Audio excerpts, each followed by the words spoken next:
Nyekle nyema wele zonzon. Nuka nyafuto hate mawo. Nyemejani ya magafo. Neyikia mecho nye ya makle. Nyema uhale basita.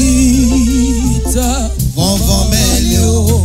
Nyekle nyema wele zonzon. Nuka nyafuto hate mawo. Nyemejani ya magafo. Neyikia mecho nye ya makle. Nyema uhale basita. Vonvon melio. Hakuna matata Mekatitio Hakuna matata Vonvon melio Hakuna matata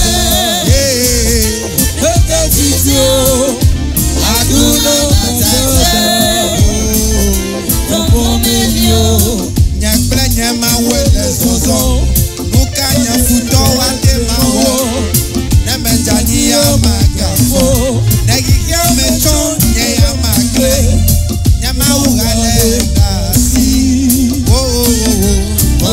Hakuna matata Hakuna matata Hallelujah.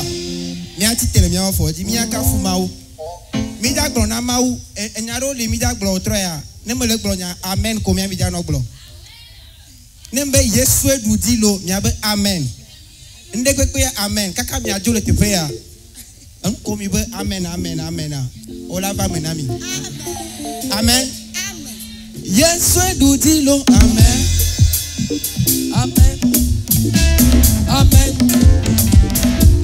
yesu edudilo yesu edudilo yesu edudilo edu tolele odi edu fifote odi edu sromande odi edu vimadi odi amen amen amen amen amen amen amen amen amen amen amen alayalo yesu edudilo yesu edudilo edu tolele odi edu fifote odi edu sromande odi edu vimadi odi amen amen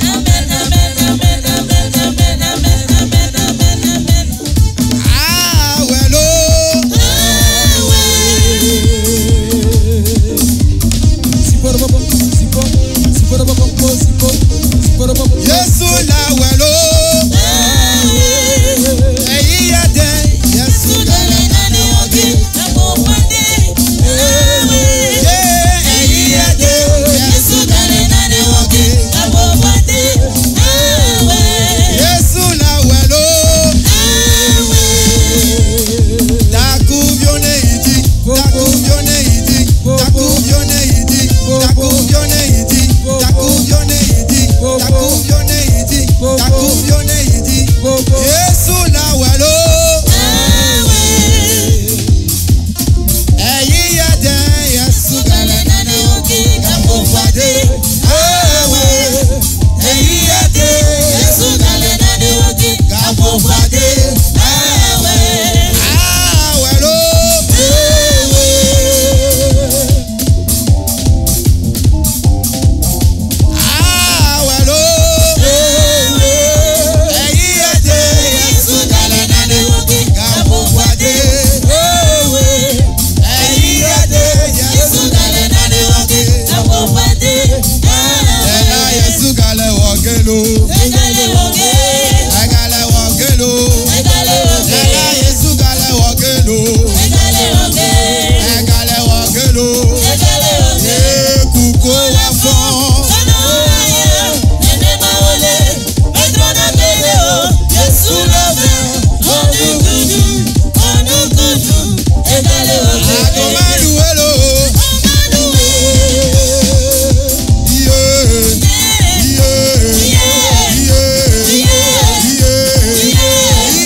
God bless you this afternoon.